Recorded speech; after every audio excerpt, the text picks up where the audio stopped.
Vous avez probablement fait l'expérience de vous réveiller au milieu de la nuit complètement paralysé mais conscient, de ressentir une présence étrange dans la pièce, ou de faire des rêves si vifs qu'ils semblaient plus réels que la vie éveillée, ou des moments où vous aviez l'impression de flotter légèrement au-dessus ou à l'extérieur de votre corps physique,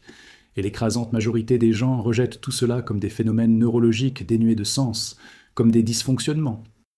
cérébraux pendant la transition entre le sommeil et l'éveil, ou comme le produit d'une imagination hyperactive qui devrait être ignorée. Mais Elena Petrovna Blavatsky, dont l'accès aux connaissances préservées dans les écoles de mystère, combiné à sa propre capacité développée à opérer consciemment sur des plans subtils,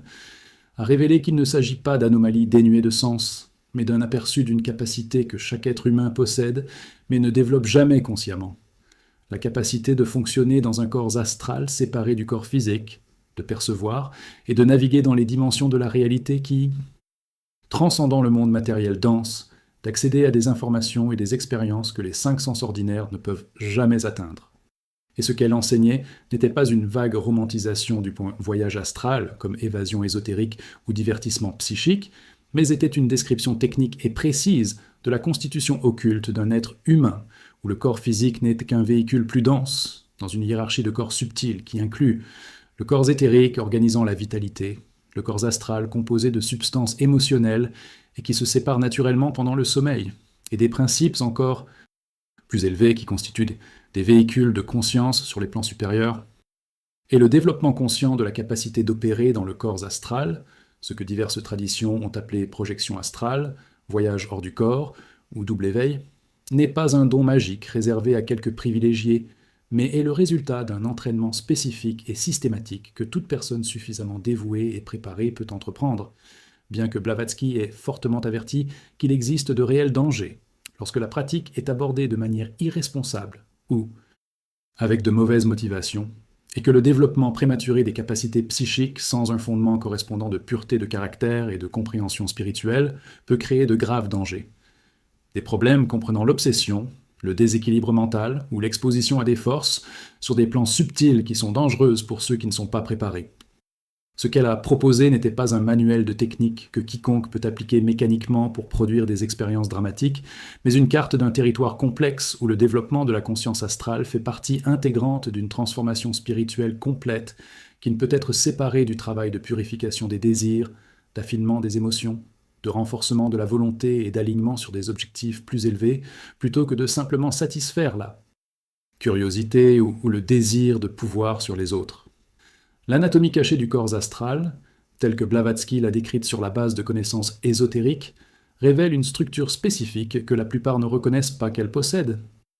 Le corps astral n'est pas une vague métaphore, mais est un véritable véhicule composé d'une substance beaucoup plus subtile que la matière physique, mais toujours matérielle d'une certaine manière, vibrant à une fréquence que les yeux physiques ne peuvent pas percevoir, mais qui existe aussi définitivement que le corps que vous voyez dans le miroir. Et ce corps astral a une forme qui correspond généralement au corps physique, bien qu'il soit plus fluide et réceptif à la pensée. Il a des organes de perception qui correspondent au sens physique, mais qui peuvent percevoir bien au-delà des limitations des yeux et des oreilles charnelles, et il est connecté au corps physique par un fil d'argent ou une corde éthérique qui maintient une connexion vitale.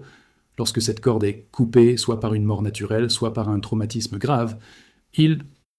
y a une séparation permanente qui constitue la mort physique. Et pendant le sommeil normal, chaque personne fait l'expérience d'une séparation partielle, où le corps astral s'éloigne légèrement du corps physique, permettant la récupération et le renouvellement. C'est dans cet état de semi-séparation que se produisent la plupart des rêves, mais la séparation est généralement inconsciente et mal contrôlée, ce qui entraîne des expériences floues et fragmentées qui sont oubliées au réveil. Et le développement de la conscience astrale signifie apprendre à maintenir une conscience claire pendant cette séparation naturelle, à contrôler délibérément les mouvements et la perception dans le corps astral, plutôt que de flotter passivement, et finalement à induire consciemment la séparation pendant l'éveil, plutôt que simplement pendant le sommeil. Mais Blavatsky a souligné que cette dernière solution est beaucoup plus difficile et dangereuse que de travailler avec des séparations naturelles du sommeil, car elle nécessite une volonté et un contrôle énormes que seule une longue discipline spirituelle peut développer. La première étape du développement enseigné par Blavatsky n'était pas d'essayer de forcer des expériences dramatiques, mais de cultiver pendant la vie éveillée des qualités et des capacités qui créent une base pour un travail astral sûr et productif. Purification des désirs par et de reconnaître et de travailler consciemment avec les impulsions, plutôt que de se laisser aveuglément emporter par elles, car le corps astral est littéralement composé de la substance du désir et de l'émotion, et lorsque celles-ci sont turbulentes et non raffinées, le corps astral est également chaotique et difficile à contrôler. Développer la concentration grâce à la pratique régulière consistant à concentrer l'esprit sur un seul objet sans distraction, car la capacité de maintenir une attention constante est essentielle pour maintenir la conscience pendant les expériences astrales, plutôt que de perdre sa concentration et de tomber dans un état de rêve confus. Renforcer la volonté en faisant délibérément des choses difficiles mais bénéfiques, plutôt que de toujours suivre la ligne de moindre résistance, car la volonté est une force qui dirige le mouvement sur le plan astral, où la pensée et l'intention créent des effets beaucoup plus directement que sur le plan physique, où il y a une résistance de la matière dense. Et établir une motivation pure en examinant honnêtement pourquoi vous souhaitez développer des capacités astrales, si c'est par curiosité égoïste, désir de pouvoir, désir d'impressionner les autres, ou évasion en fuyant les responsabilités de la vie physique, alors le développement sera bloqué par des forces supérieures, ou s'il se produit, il créera des problèmes plutôt que des avantages, mais s'il s'agit d'un véritable désir de servir l'évolution et d'acquérir des connaissances qui peuvent aider les autres, alors il y a le soutien des hiérarchies spirituelles plutôt que des obstacles.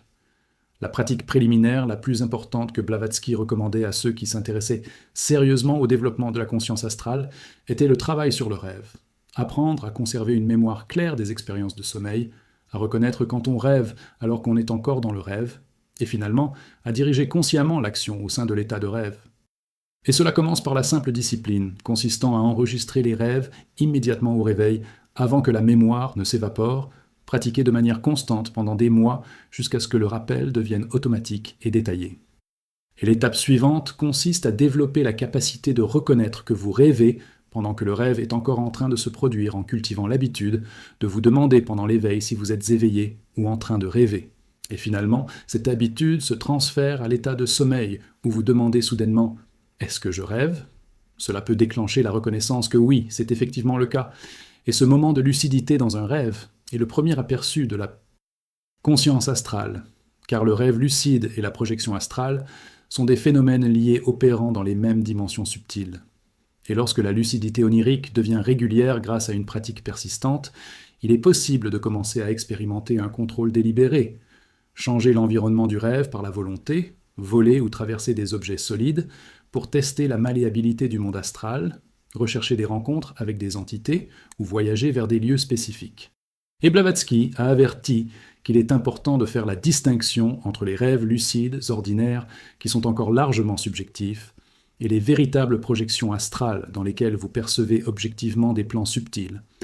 La distinction peut être testée en vérifiant si les informations obtenues lors de l'expérience peuvent être validées plus tard par des moyens physiques, bien que toutes les expériences d'astral ne disposent pas de ce type de vérification. La technique spécifique consistant à induire consciemment la séparation astrale pendant l'éveil, mentionnée par Blavatsky dans des écrits ésotériques, mais dont les détails étaient délibérément vagues dans les détails publics, implique une combinaison de relaxation profonde du corps physique, de concentration intense de la volonté, et de visualisation spécifique de soi-même dans le corps subtil, se séparant du physique.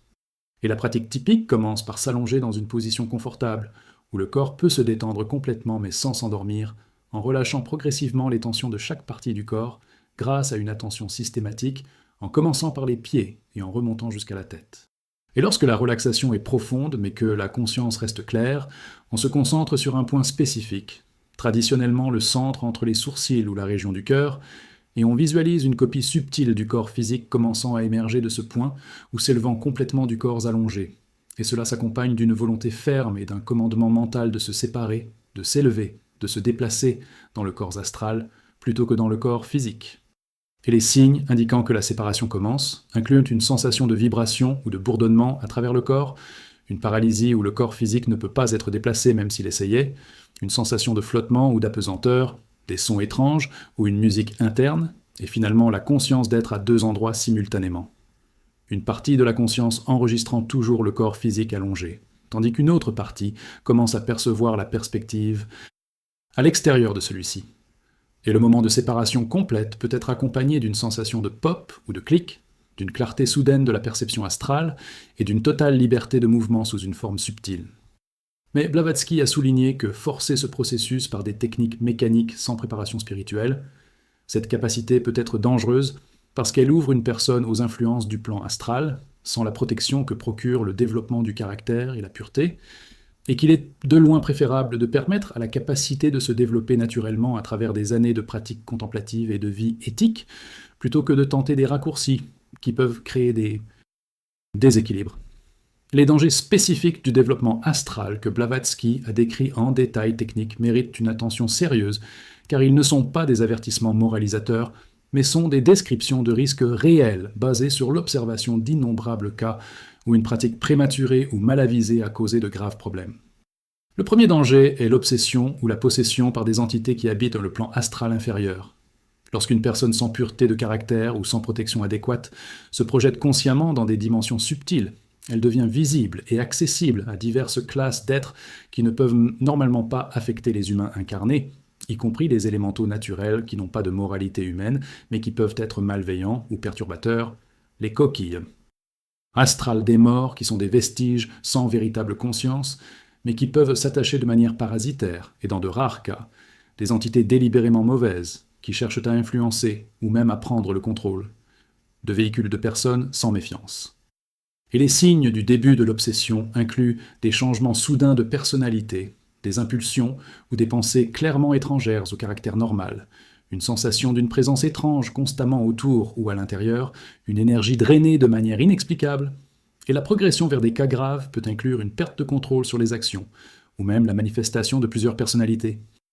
Le deuxième danger est le déséquilibre mental où les frontières entre les plans deviennent très perméables, et la personne perd la capacité de distinguer clairement entre les perceptions physiques et astrales, entre la réalité objective et les visions subjectives, ce qui entraîne une confusion qui peut ressembler ou évoluer vers une véritable psychose où il y a une perte totale d'ancrage dans la réalité partagée. Le troisième danger est l'épuisement de la vitalité, car la projection astrale, en particulier lorsqu'elle est forcée prématurément, draine une énergie considérable du corps physique et, lorsqu'elle est pratiquée de manière excessive, peut provoquer une débilité qui se manifeste par une fatigue chronique, un système immunitaire affaibli, ou même une maladie physique grave. Le quatrième danger est l'inflation du moi, où une personne qui développe des capacités psychiques commence à se sentir supérieure aux autres, spéciales ou choisies, et cette fierté spirituelle est peut-être plus destructrice que les dangers physiques, car elle ferme complètement les portes d'un développement réel, en cristallisant l'identification à une personnalité qui devrait être transcendée. Et Blavatsky a souligné à plusieurs reprises que ces dangers ne sont pas des raisons de ne jamais développer la conscience astrale, mais sont des raisons d'aborder le développement avec sérieux, humilité, avec des conseils appropriés lorsque cela est possible, et une base solide de pratiques spirituelles et de pureté de vie avant d'essayer des techniques avancées. Les protections spécifiques recommandées par Blavatsky pour ceux qui sont engagés dans le développement astral opèrent à plusieurs niveaux, physique, éthérique, astral et spirituel. Sur le plan physique, maintenir une bonne santé grâce à une alimentation appropriée qui n'alourdit pas le système avec des excès mais qui fournit une nutrition adéquate, des exercices réguliers qui maintiennent le corps fort et énergique, et des rythmes de sommeil et d'activité sains qui n'épuisent pas la vitalité. Au niveau éthérique, des pratiques de respiration consciente qui renforcent le corps vital, une exposition régulière au soleil et à la nature qui renouvelle l'énergie subtile et l'évitement des substances qui endommagent le corps éthérique comme l'alcool, les drogues ou même les excès de stimulants.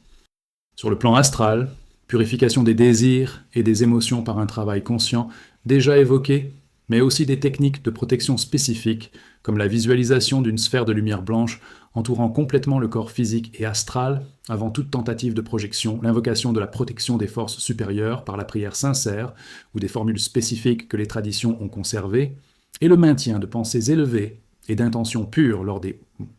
expériences astrales, car sur le plan astral, vous attirez ceux avec quoi vous êtes en résonance. Les pensées de peur attirent les expériences effrayantes, tandis que les pensées d'amour et de lumière attirent la protection et les bénéfiques expériences. Au niveau spirituel, qui est que la protection ultime et la plus importante, il y a l'alignement de la volonté personnelle avec la volonté divine ou un objectif supérieur. Il y a le dévouement des pratiques et des capacités au service de l'évolution, plutôt qu'à la gratification égoïste, et il y a le développement d'une connexion consciente avec le soi supérieur ou avec des maîtres et des guides sur des plans supérieurs qui peuvent fournir des conseils et une protection lorsque la motivation est pure Et Blavatsky a enseigné qu'une personne qui se consacre véritablement à la voie spirituelle et qui aborde le renforcement des capacités dans le cadre du service plutôt que dans la poursuite du pouvoir personnel sera sous la protection de forces qui garantissent que personne ne le fera. Une année permanente aura lieu même s'il y a des expériences difficiles qui servent à des fins pédagogiques. La progression typique des expériences auxquelles on peut s'attendre au cours des années de développement conscient de la capacité astrale, telle que Blavatsky l'a tracée sur la base de l'observation d'étudiants variés, commence par une phase d'expérience spontanée et incontrôlée, des moments occasionnels pendant le sommeil où l'on a un aperçu d'être hors du corps, des sensations de vibration ou de paralysie lors de l'endormissement ou du réveil, de vagues perceptions de dimensions au-delà, de la physique qui ne peuvent être expliquées par les sens ordinaires. Et avec la pratique du rappel des rêves et la culture de la lucidité, il y a une transition vers une deuxième phase où les rêves lucides deviennent réguliers et où il y a une capacité croissante à contrôler l'action dans l'état de rêve, à maintenir une conscience claire à travers les transitions entre l'éveil et le sommeil, et à avoir occasionnellement des expériences qui semblent être plus qu'un rêve subjectif, mais une véritable perception du plan astral objectif. Et la troisième phase marque le début des séparations conscientes, où, grâce à une technique délibérée, il y a des moments où l'on quitte clairement le corps physique et perçoit la pièce ou l'environnement d'un point de vue extérieur, où l'on voit un cordon d'argent reliant les corps physiques et astral, où l'on expérimente le mouvement dans le corps subtil, découvrant qu'il peut traverser des objets solides ou se déplacer instantanément par la volonté, au lieu de marcher. Et la quatrième phase implique une exploration plus large, où il y a la capacité de voyager vers des endroits éloignés dans le corps astral, de visiter des plans astraux supérieurs dont la beauté et l'harmonie transcendent complètement l'expérience physique, de rencontrer d'autres êtres conscients, à la fois des humains projetés et des entités natives du plan astral, et de commencer à apporter des informations utiles provenant d'expériences qui peuvent être appliquées à la vie physique. Et la cinquième étape, que peu de gens atteignent, implique une maîtrise complète où la séparation peut être induite à volonté, où la conscience peut être maintenue continuellement à travers tous les états, y compris le sommeil profond, où il y a la capacité d'opérer simultanément dans de multiples véhicules, avec une conscience divisée mais coordonnée, et où la connaissance directe des plans supérieurs transforme complètement la compréhension de la nature de la réalité et du but de l'existence. Et Blavatsky a souligné que cette progression n'est ni linéaire ni garantie, mais dépend de multiples facteurs, notamment le karma des vies antérieures, qui peut faciliter ou entraver, la pureté de la motivation, qui peut accélérer ou bloquer complètement, et la grâce des forces supérieures, qui peuvent ouvrir les portes lorsqu'elles sont prêtes, ou les maintenir fermées, jusqu'à ce qu'une préparation adéquate soit obtenue. Les expériences spécifiques qui sont courantes lors de la projection astrale, et que Blavatsky a décrites sur la base de sa propre expérience et des rapports de divers étudiants, incluent des phénomènes qui semblent bizarres ou impossibles du point de vue de la conscience physique, mais qui sont naturels sur le plan astral. Sensation de vibration intense à travers le corps au moment de la séparation, qui peut être accompagnée de sons internes allant du bourdonnement grave aux tonalités musicales, et qui effraie de nombreux débutants et les pousse à se retirer dans le corps physique, mais il s'agit simplement d'un ajustement de fréquence entre les véhicules. L'expérience de catalepsie ou de paralysie du corps physique qui se produit naturellement pendant le sommeil paradoxal pour empêcher le corps d'effectuer physiquement les mouvements du rêve, mais lorsque la conscience est partiellement éveillée, elle crée une sensation inquiétante d'être piégée et qui peut s'accompagner d'une sensation de lourdeur dans la poitrine ou d'une présence menaçante qui est souvent une projection de sa propre peur plutôt qu'une entité réelle. Perception d'un cordon d'argent qui relie le corps astral au corps physique, généralement considéré comme un fil lumineux, émanant de la région du plexus solaire ou de la tête et qui palpite de vitalité, et qui ne peut pas être accidentellement coupé lors de la projection normale, bien qu'il soit coupé au moment de la mort. Vu de son propre corps physique inerte d'un point de vue extérieur, qui peut être choquant au premier abord, mais qui confirme de façon spectaculaire que la conscience ne se limite pas au cerveau, capacité de se déplacer à travers des objets solides, tels que des murs ou des portes qui sur le plan physique sont impénétrables, mais qui sur le plan astral ne sont que des densités d'énergie que le corps astral traverse facilement. Mouvement instantané ou extrêmement rapide à travers la volonté ou la pensée sur place crée un transport immédiat, plutôt que de devoir voyager à travers un espace intermédiaire. Rencontre avec d'autres êtres qui peuvent inclure des humains vivants, également projetés astralement mais généralement inconscients, et semblant être dans un état de rêve, morts récemment, qui sont encore dans des couches proches du physique, et qui peuvent ou non être conscients de leurs propres conditions, des guides ou des enseignants de niveau supérieur qui semblent guider lorsqu'il y a une préparation adéquate, et diverses entités natives du plan astral, y compris des élémentaux et d'autres, Formes qui n'ont pas et n'ont jamais eu de corps physique. Perception de des couleurs et une lumière plus vives et variées que tout ce que l'on voit physiquement, des sons qui incluent des harmonies célestes impossibles à reproduire par des instruments matériels, et une beauté qui, au niveau supérieur du plan astral, transcende complètement tout ce que l'art terrestre peut capturer. Et il existe également des expériences moins agréables, en particulier dans les couches astrales inférieures, qui correspondent à des états de conscience denses et non raffinés. Des rencontres avec des coquilles et des formes de pensée négatives qui peuvent paraître terrifiantes, le fait de voir la souffrance des humains piégés dans des dépendances ou des schémas destructeurs même après la mort physique, et la confrontation de ses propres ombres et peurs qui prennent forme à l'extérieur dans l'environnement astral. La question de la vérification, comment savoir si l'expérience était une véritable projection astrale, ou simplement un rêve vif ou une hallucination, est importante, car le développement réel nécessite la capacité de faire la distinction entre la perception objective des plans subtils et les projections purement subjectives de son propre esprit. Blavatsky a proposé des critères spécifiques basés sur des caractéristiques qui séparent les expériences authentiques de l'imagination, même si les deux peuvent sembler intensément réels à ce moment-là. Le premier critère est la clarté et la stabilité de la perception. Dans les rêves ordinaires, il y a souvent des incohérences où l'environnement change sans raison, où les lois de la physique sont violées de manière absurde, où il n'y a pas de continuité logique, mais dans une véritable projection astrale, il y a une cohérence, où l'environnement reste stable, où il y a sa propre logique même si elle est différente de la physique, où il y a le sentiment d'être dans un lieu réel, plutôt que dans une création mentale flottante. Le deuxième critère est la capacité de contrôle conscient et d'action délibérée.